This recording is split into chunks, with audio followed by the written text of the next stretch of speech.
Bonsoir, shalom, shalom, shalom. Biskanyo Sobozu Biso. Tozana Meda Télévision.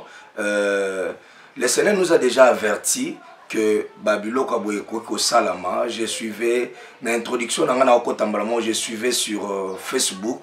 Moussa Nzam Moko Lobio, Botika Biso Tovanda Kimia, ba prophète ba loba kité, tant makambo ezoya kolekana ba prophète ba loba kité. Je même intervenir na commentaire na loba ki na tindela ki ndekoana même message, il y a un prophète qui a parlé aussi. Nous sommes un corps du Christ. Par rapport à l'événement, le prophète ne peut pas se taire. Par rapport à un événement, le prophète, ce n'est pas seulement celui qui voit des choses, mais tout homme de Dieu, c'est un prophète. Tout homme de Dieu, c'est un prophète. Un prophète, c'est qui? C'est la bouche autorisée de Dieu. Voilà pourquoi, le sousou, tout se plaît, tout côté la banda kunabino, à partir de la chaîne Nabiso Oyo Meda Télévision, Nabiso par rapport aux événements actuels, informations, Moussou Teza, coronavirus. Papa, comment est-ce qu'on va atteindre l'objectif? Est-ce que le prophète va lobater? Pourquoi? Pourquoi va lever voiter? Le président a parlé. L'homme d'État, le président, les premiers citoyens, il y a RDC à lobby. Tout le monde a mboke zo kangama. Jusque là, na omona, bande comme sous til les lobazon di maté que coronavirus c'est réel. Tire yo te ekoti na Kinshasa te. Ça va manœuvre, ba osala pour balia ba mbongo. Mais moi je dis mais so ça va manœuvre awa na Italie to benga manœuvre. To na Chine kuna to benga manœuvre. Le coronavirus est réel. Quel comportement a adopté par rapport na oezali likambo ya fléau oyo et par rapport na bata oyo? Quelle mesure un chrétien ou à quoi adopter par rapport à batan oyo? Dans l'émission où les prophètes parlent, tu peux savoir la stratégie. Comment tu peux atteindre les objectifs? Comment tu peux marcher pour que ma promesse, ma prophétie aux yeux pendant Nzambé et qu'il n'en va acter. C'est pourquoi je dis ne zappez pas. Ne changez pas de chaîne, tu peux ça quelques 10 principes, ou bien 10 étapes, ou bien comment est-ce que tu peux faire pour que, n'est-ce pas, se comporter par rapport à la période. Place aux Azoabiques, place aux Azoakaye, parce qu'on va dire des choses, tu ne seras pas déçu et tu seras béni. Même si maman m'a zappé chanter, même si papa m'a zappé, tout à l'heure, tu seras abondamment béni. Prions le Seigneur. Seigneur, nous te bénissons pour ces instants.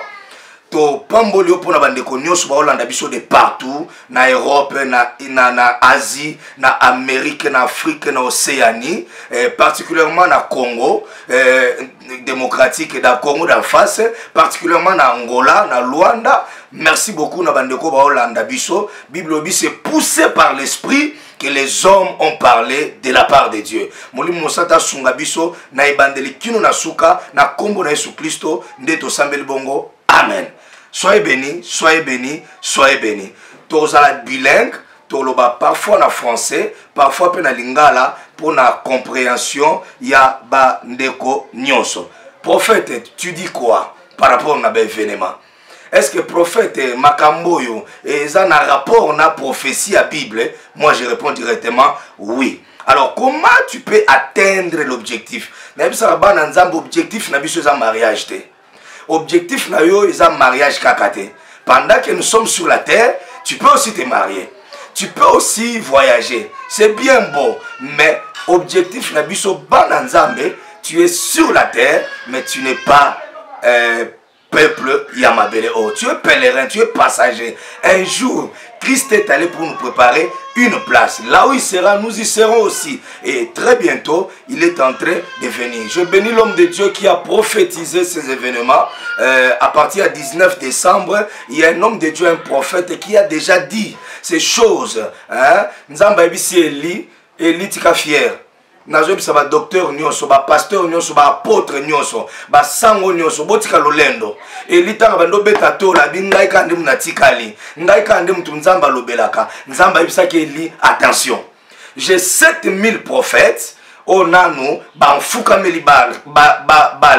alors je bénis l'homme de Dieu à partir il y a le 19 décembre. Et pourquoi la Congo Tondi Malaraté? Pourquoi docteur a combattre apôtre? Pourquoi apôtre a combattre prophète? Dans publication, Dieu n'a pas parlé. Prophète va été. Mais le prophète qui a parlé à partir du 19. Alors, que dans le mois de mars, il y aura des événements bizarres. Je salue ce prophète-là, que le Seigneur le bénisse. Comme la culture.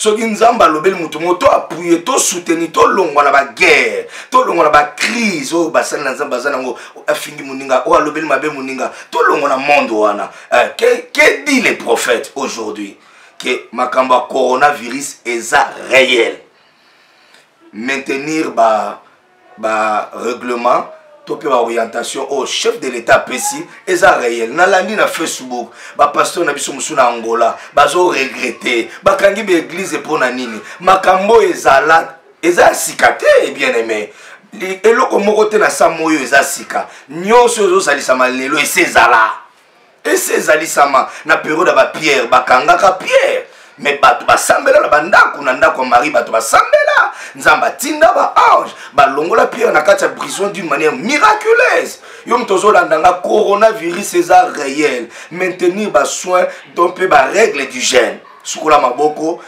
Zala Moussika, je salue la décision qu'a pris l'homme, le président de la République de sursoir ou bien de suspendre, n'est-ce pas, église, bar, lieu public pour na couper qui sa propagation. Yom tozo lela, et ça yom to se prépare à quitter. Pasteur, serviteur de Dieu, moi Nanzambe, yom tozo banga, oza mutoza qui prêter. Mais biso ba Nanzamba solo, tozaka prêt à tout moment.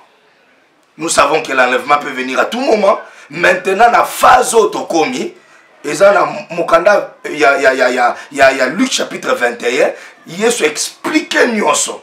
Je vais entrer directement dans le vif de mon message pour te dire qu'est-ce qui a été écrit dans Mokanda Luc chapitre 21. Donc, rapidement, dans Mokanda Luc chapitre 21. Tozo tanga ma komi nanzambe. Batuna ki Christ par rapport à l'événement yatawana. Abi vous serez haïs. Dans Luc chapitre 21, na bali na verset 12. Mais avant tout cela, on mettra la main sur vous.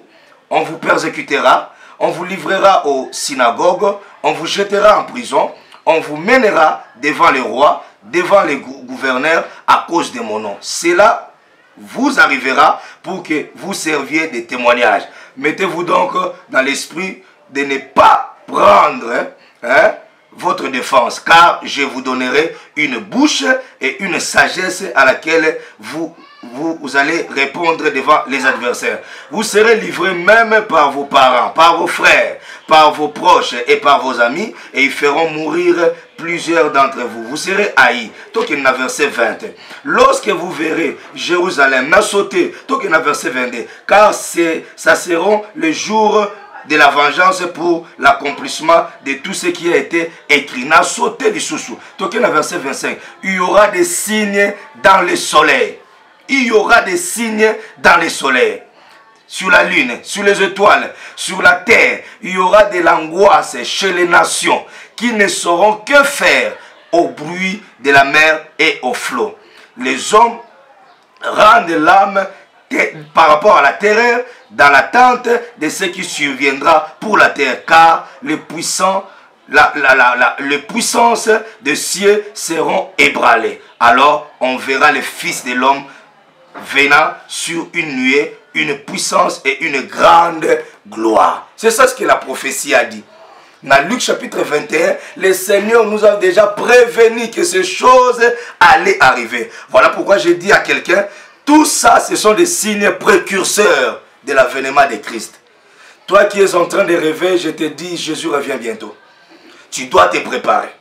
Tu dois te préparer. Je bénis coronavirus parce que coronavirus est pékissi batebele qui ne baba. Je bénis coronavirus parce que coronavirus est pékissi ba rencontre msou bizarre. Je bénis coronavirus parce que coronavirus est aussi bat msou ba reconnaître quand même que non, nzambe pas alaka. Bate belé ba oseko te bakangi be église yondo zo seka mais ngana yebi que église eza lieu ya préparation ya entraînement autokenda poto za la prêt bande kona biso yo balanda biso na église otozo tambwisa mutaza surpris na makambo azate. Déjà nous avons annoncé voilà pourquoi tout fongole qui chaîne en avance chaîne YouTube tout ça qui en avance connaissant déjà que ba mesure kokoya et bon ceux qui balobi 4 semaines ba prolonger ngo yo mutozo lela bakangi be église bakangi be église bakangi be église. Jésus doit revenir, c'est notre délivrance. Jésus doit revenir, c'est notre délivrance. Na sena moya wa nyoso za passe mais au ciel là-bas avec lui nous serons dans la paix. Donc il doit revenir. Donc immédiatement, quand nous regardons cela, nous disons que ce sont des signes précurseurs. C'est-à-dire quoi? Ce sont des signes qui annoncent déjà la venue de Jésus. Car tout ce qui a été dit a été réalisé. On a vu des signes au ciel. La Chine n'en parle pas. Je vais expliquer ce soir pourquoi vous avez vu les signes commencer par la Chine. Pourquoi ça passe de la Chine en Italie, qui est la Rome, qui est le siège même de la papauté. Pourquoi après la Rome, ça doit traverser l'Afrique? Ce sont des signes précurseurs. Pourquoi l'Union européenne doit avoir un seul monnaie? On doit tous manger l'euro. Toi qui lis, la Bible dit, toi qui lis, tu dois faire très attention. Toi qui vois les événements, tu dois faire très attention. Car sous ces cieux, rien de nouveau n'est sous ces cieux. Toi qui me suis, tout ceci, tout ce que tu vois, toutes ces prophéties de la Bible, de l'Apocalypse, de Daniel, de Luc, de Matthieu 24, ça c'est déjà le début de l'accomplissement. Ce n'est même pas encore l'angoisse, ce n'est même pas encore la douleur, parce qu'après ça, il y aura encore d'autres événements. Prophète Olobinin, après coronavirus, on verra encore des signes. Prophète Olobinin, moi, Nzambe, nous sommes Hollande de partout, prépare-toi. Nous sommes la provision, nous avons provision à parole. Nous sommes la provision à milk, nous avons la provision à l'Oba Nzambe. Nous sommes la provision, Matthieu 25, les 5 vierges folles. Le Saint-Esprit, c'est le moment où tu es un vrai chrétien. Si tu es une femme de la prière, si tu es un homme de la prière, c'est ça le moment. C'est le moment de l'intimité. C'est le moment de parler avec Jésus. Église Kangami me Molimuza o Kangamate. Église Kangami me Bakangyo Munokote. Église Kangami me ba Bible za o Kangamate. Église Kangami me na banda où tu peux prier. Na chambre na ozaka na lieu à prier. C'est le temps où la prière familiale fait ça là. C'est pourquoi j'ai dit à quelqu'un, tous les signes sont accomplis. Le bruit de guerre est sur Okiango. Mboko a télémé moussou sur Okiango. Banza la kolobate. Après ma kamba coronavirus, Chine a otinda bilogote. Europe a otinda bilogote. La frontière est fermée. Tu sais ce qui va arriver? Mboka e kokoma nanzala. Ate kolekana, mais biloko e mata. Tant biloko e mate, bon bateau va vivre par jour. Chaque jour, c'est pourquoi j'ai dit à quelqu'un, voici le moment de recevoir Christ. Voici le moment, Yakoyamba Christ, le Seigneur et Sauveur. Arrête-toi avec des distractions, pasteur. Au côté, balai la télévision. Arrête-toi avec ça, pasteur. Cheval de bataille, ne comme qu'un miracle. Moi, j'ai dit ceci. La vraie miracle, le vrai même miracle, c'est recevoir Jésus comme ton Seigneur et ton Sauveur. Azana Kachafinayo, c'est l'assurance du salut. Arrête-toi avec cette histoire-là. Na église, Walobé, Souma Kamba, salut, te comme qu'un mbongo. Yango bozole là. Bakagi be église ozole là parce que tu ne t'es pas préparé.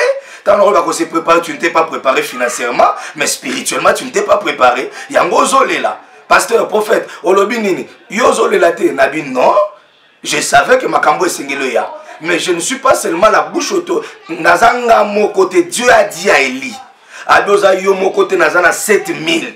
Namba fuka meli, n'est-ce pas, Jézabel te. Namba fuka meli balete. Moi je crois dans cette nation, il y a des hommes de Dieu. Moi je crois dans cette nation, il y a des véritables hommes de Dieu. Misusu ba bimina note. Abimite po azana na possibilité au fond la chaîne te. Abimite po azana possibilité te au sa prophétie, n'est-ce pas, et le capé na Facebook. Nous église na bango, ba message bimi.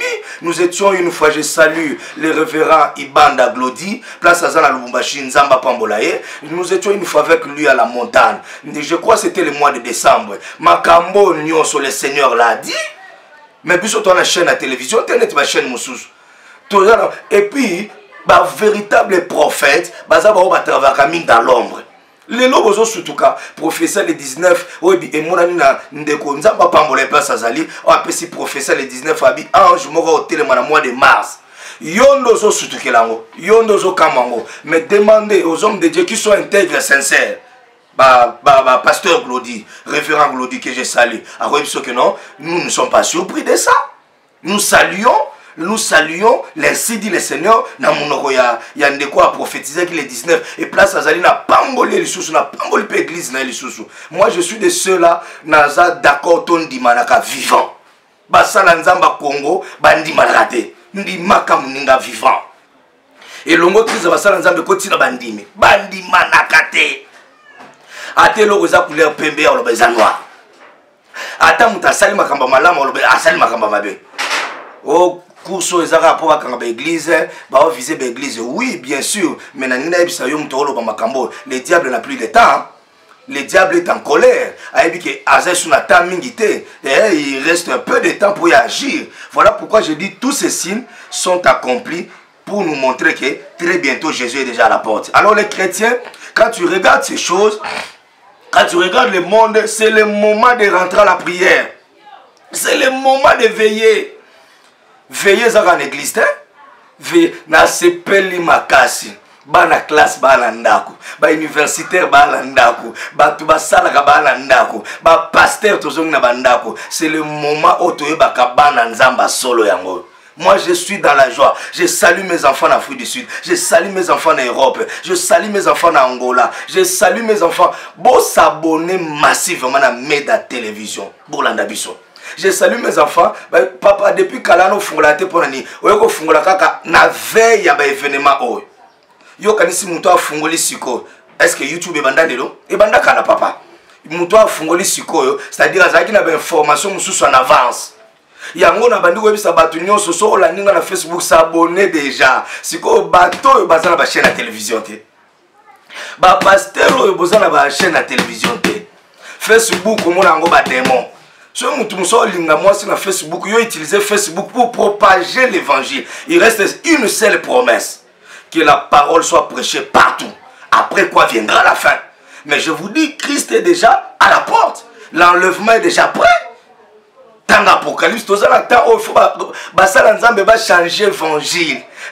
L'ongola non évangile en bongo, l'ongola non évangile wana yoto ebio soro lekika na TV, ezaka mbongo qui va donner, qui va donner, qui va donner, qui va donner. Mais pourquoi les gens ne peuvent pas, tu ne peux pas enseigner aux gens de donner leur vie à Jésus? Connaissant makamboyo, hein? Toi déjà koleksa un mois oyo, bana église ba omona nga sur l'église te pour na opesa ba affermissement. Na changé qui de maté avant ba affermissement, un mois en avance. Ban église va tout mais papa doit te pour il faut na préparer bana oyo na baptême peu na affermissement.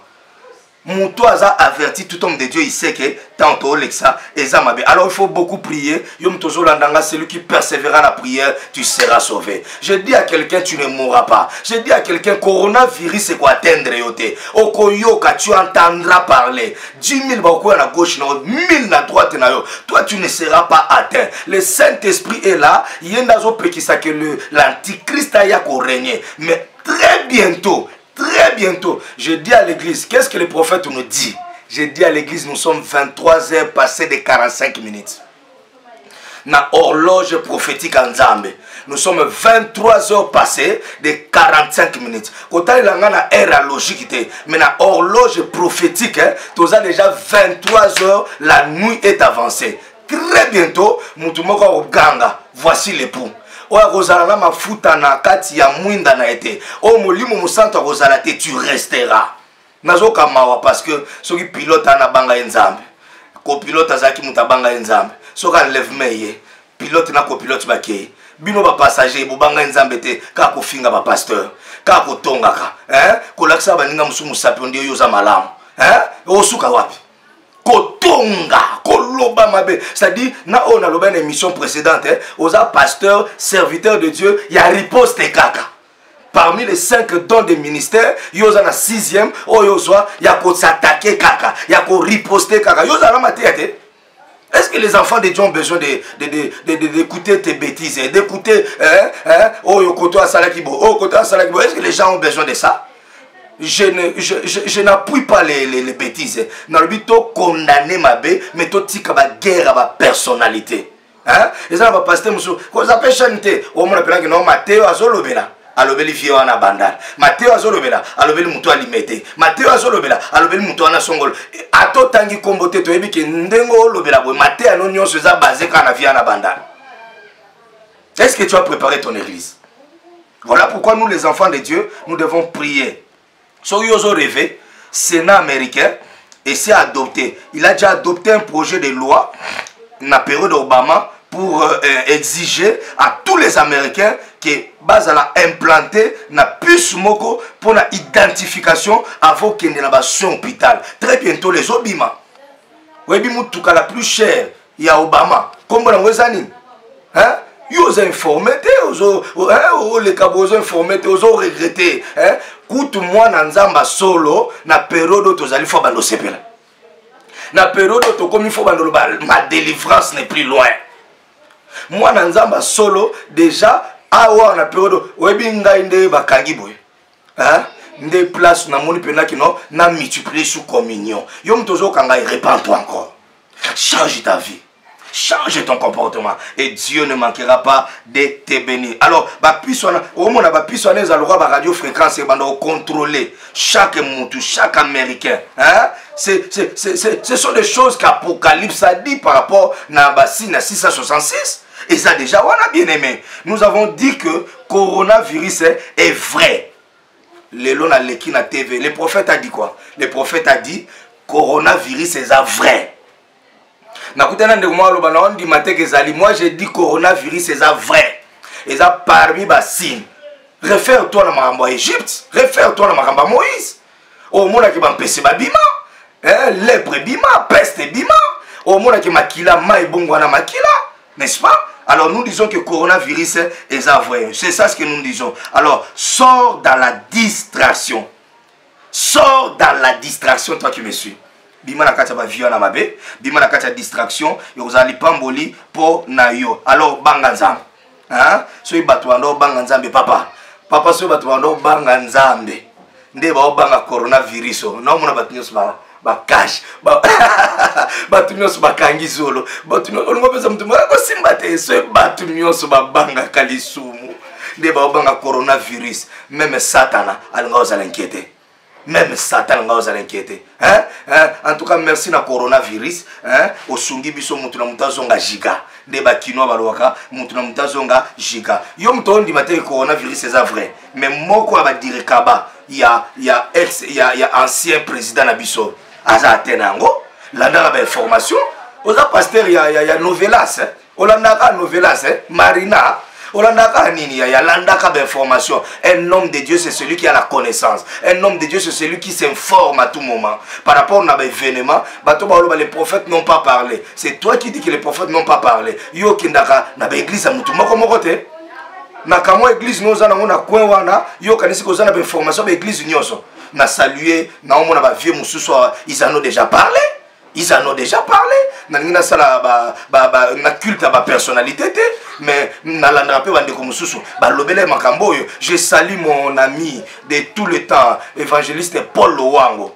Paul Lowango. Toté yanaye na église yabiso les signes des temps de la fin. Je salue Paul Lowango na église naye. Ce sont des choses qui lui parlent. Au monde na ba mission, alors qu'il na ba zamba kuna, alors qu'il nous peut ça ba baptême, nous voyons ça. Les évangélistes, Paul Loamba, tu es un prophète de l'Éternel. Un prophète, ce n'est pas prophète. Non.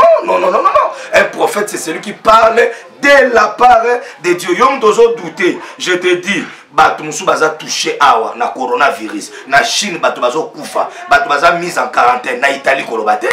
Sénégal, tu as la information. Tu as la information. Au monde, na Congo, Brazzaville, Batuba touché. Angola, Kangi frontière, Lelo. Yom dozo informé, ba frontière nous se fermée. Alors comment résister pendant cette période? Je dis comment. Comment résister? Nzambe connaissant ces choses et ça peut être antidote. Antidote est ça psaume 91. Oh ya batami na se ya ombre ya tata. Oh ya batami na se ya Christ. Alors on a sa protection. Je dis à tous les enfants de Dieu, tu ne mourras pas. Je dis à tous les enfants de Dieu éparpillés dans le monde, partout place à bois, nzamba bois kio, okokufate. Coronavirus ekoleka, okoyoka sango bato akufi boy, mais toi, ta famille, muta rosa atanzate. Si tu dis amen, je te bénis. Comment se préserver? Antidote l'équipe antidote l'équipe Congo bololo. Naoki mutumsa bichaka tumba ko esila. Naoki mutumsa bio chloroquine melo osila. Moi je dis à quelqu'un, dans ton monité na période tozo sambela, nzamba bixi sida, nzamba bixi cancer, nzamba bixi mutazanga ana trompe moko. Mais aboti ma passa. Ce qui est impossible aux hommes possible à Dieu. Alors toi comment est-ce que tu vas vivre pendant cette période? Zoabik. Et l'eau liboso pour résister devant mi pepo pour na mikolo zo liboso ba mvule rozale ba mvule bandobeta banda tongo tipoko ba inondation musuye bakisama banda ko kochola o mona ba signe bizarre na likolo o mona ba signe bizarre na banyama zamba o mona ba mouche o mona ba moustique.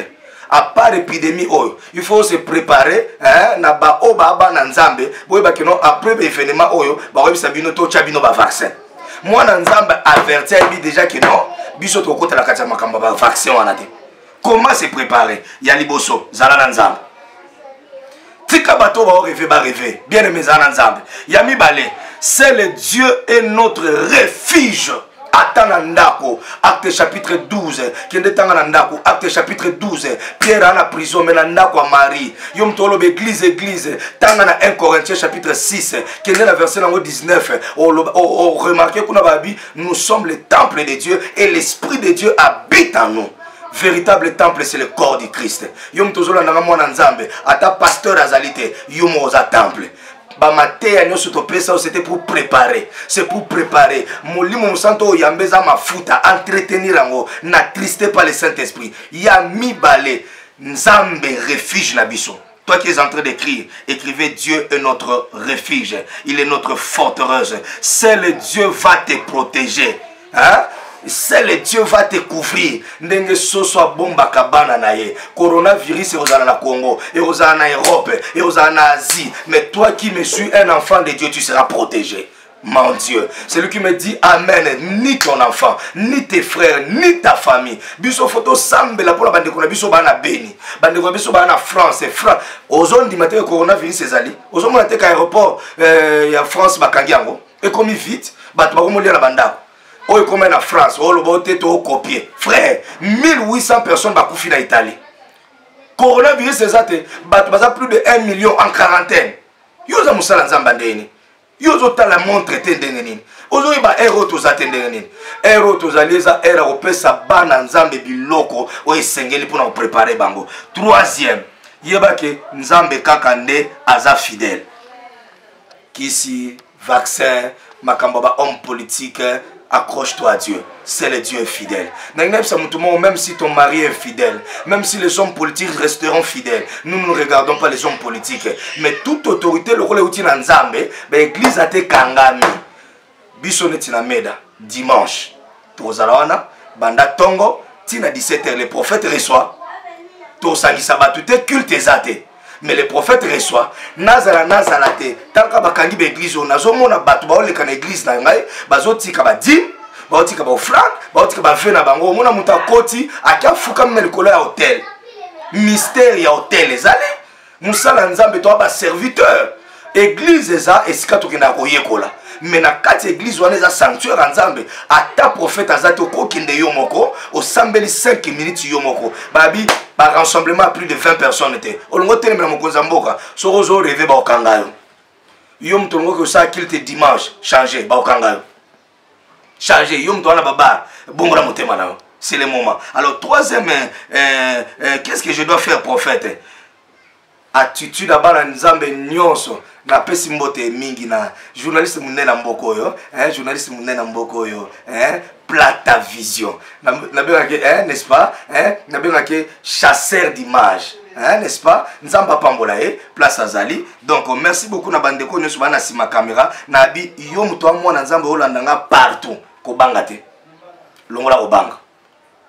Bolanda biso na Meda TV. Abonnez-vous massivement au monde que na ba maté na nga précédente au monde que et si na pesa ki ba ndenge ni ko se comporter. Abonnez-vous. Bandeko ba tulanga papa to s'abonner ndenge nini. Okota la nonani mais soki o s'abonner au bandolanda biso ba ligne à prière. Au bandolanda biso ba ligne prophétique. Kuna na oyamba yo muto ozala te. Na solano na téléphone. Hein, réseaux sociaux a bloqué. Donc na kati kuna YouTube abonne o s'abonner massivement na Meda télévision. Ba numéro na biso ezana na CR écran au monango moi na nzambe nyonso de partout vanda tranquille. Zala kimia ko se déranger te ni la flèche qui vole pendant les jours ni coronavirus ngala bakisi nimbasu ngala bakisi susu ata mpese ata maladie moko te e ko atteindre yo na ngina bisa mutu moko pona ko chiter peste moko te e ko zwa yo contagion moko te e ko zwa yo batu ba okuya batu ba okufa me yo zala atteinte tu verras okobando mona batatembe ba okuya tu verras na annonce déjà prophète olobini pour na événement o bozo liwa ya mutu moko réputé élevé en dignité azokuya kala mingi te eza ba signe yo n'est-ce pas ba signe précurseur et la sabiso non Christ n'est plus loin c'est pourquoi yo mwana nzambe kolenga te tu verras la rétribution du message que Dieu vienne en aide pour la RDC mutu moko landinga nzamba protéger yo nzamba batela yo nzamba pambolo place ozali nzamba aza refuge na yo na ebiso malheur moko te ko atteindre yo les anges de Dieu vont te garder na kobima nao et puis na kozonga na yo nzamba ozanga te kopambola bino bandeko ebele ba Holanda hein ba ocha tembeti lelo Bible c'est le bon on a Osée chapitre 4 mon peuple est détruit parce qu'il manque la connaissance Luka connaissance tanga sous Bible bien hein Dieu sera avec toi dans la détresse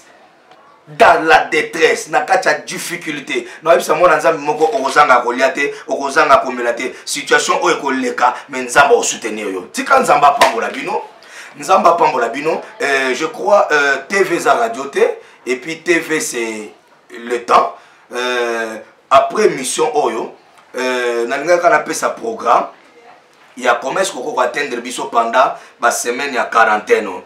Que dit les prophètes dans la semaine il y a quarantaine? Tolobi na église na biso Meda mission évangélique pour la délivrance des âmes. Tolobi ba culte zate. To sangsa ba tebele ba culte zate mais les prophètes là à l'église chaque jour pour nous recevoir yo, pour nous ba prière, pour nous ba orientation, pour nous faire ba interprétation ba ndoto. Nous sommes là chaque jour. Et les prophètes est là, mon numéro est là, numéro na ngezana, muto yambo eza secrétaire te ngamo personnellement. Numéro zana au bas de l'écran. Donc abonnez-vous d'abord massivement à la chaîne Oyo Meda TV Hollanda ba ligne à prière. Donc na pesi programme pour na banda nzambe nyonso ba Hollanda biso. Gouvernement lobi 4 semaines. Mais bino bo observer 7 semaines ya prière. Ya veiller ya jeûne na ba culte familial. Bo sala ndenge et salamaki na période ba mari ba sambele pour na pierre nzamba tinde ba ange. Nzamba otinda ange wa ko nourrir bino pendant période nzamba otinda ange wa ko nourrir bino. Alors na quatre église na biso toza na dimanche oyo le prophète est là à partir de 7h30 jusqu'à 17h. Moussa les amis nga nazo sala nazo yamba batu mais culte zate ba culte zala ba ndaku nyonso boza 7 na ndaku avant bolala de 22h à 0h bosangana bosambela na ndaku nzambe ya basakola zaliwana nzamba bantoma zaliwana et de 0h à 12h pendant 7 semaines zala en état de jeûne bondela pona mboka bondela pona konza mboka bondela pona bandeko na biso bana libanda mboka. Donc programme officiel yango wana 4 semaines toana bandako to ke de culte te mozana posa na ngai benga na numéro ozana poso landa ba mateya en ligne. Abonnez-vous massivement na Meda TV ozo mateya. Déjà ba principe na ngana pesa lobby déjà na opesango. Lobby na opesa ba principe o sala ndenge nini pendant ba événement o. Donc joie abonnement de quota bande watu papa to s'abonner ndeni quota na YouTube Beta Meda TV. so beti Meda TV ou peso Meda TV au monde logo na biso ezana kota na place ba komi s'abonner so s'abonner ba émission nyonso ba ligne de prière nyonso mikolo na o travailler na butu na travailler na butu déjà tu travailles na bande quoi Londres Afrique du Sud mais mikolo so o koti na o s'abonner o so ba ligne de prière ba ligne prophétique et tu ne seras jamais béni bana nzambe nyonso bana ninge bisika nyonso bozali bozala kimia bozala kimia bo se préparer bozala prêt Jésus revient bientôt très bientôt là bakoya ko lukaba vaccin et très bientôt là na États-Unis ba lukaba tia batu ba puce na loboko tina mbonzo or Apocalypse 13 alobi pourquoi loboko pourquoi mbonzo et ozala marque très bientôt là bolanda biso déjà na émission o eza lobby bolanda biso to expliquer Daniel tu as expliqué ma prophétie à Daniel, tu as expliqué ma prophétie à Apocalypse, tu as expliqué ma prophétie, il y a plus na 666. C'était votre humble serviteur, le prophète Joseph Ongwal. Oazo Kamba, église Mounene Meda, Oazo Amina Massina Peto Congo, on a venu Solidarité numéro 2, quartier à Batoa, Massina Peto Congo. Tozawana, chaque jour, culte zate, déjà lobby to sambelete, mais lobby, Namba Batnanda Kunanga Banda Tongo Tipoko. Donc, on a besoin de prophétie, on a besoin d'orientation, on a besoin d'interprétation dans d'autres, on a besoin d'exhortation. Donc, l'anda biso déjà, na chaîne peut cohésiter.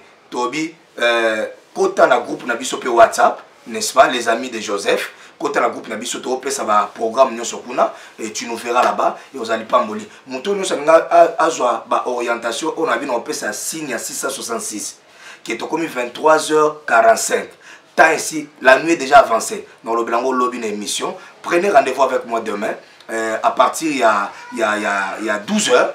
Vous avez déjà la chaîne Oyo. Ne changez pas, ne ratez pas ces rendez-vous-là et vous allez pamboli pour Nabino. J'ai béni le caméraman qui était derrière l'écran. J'ai béni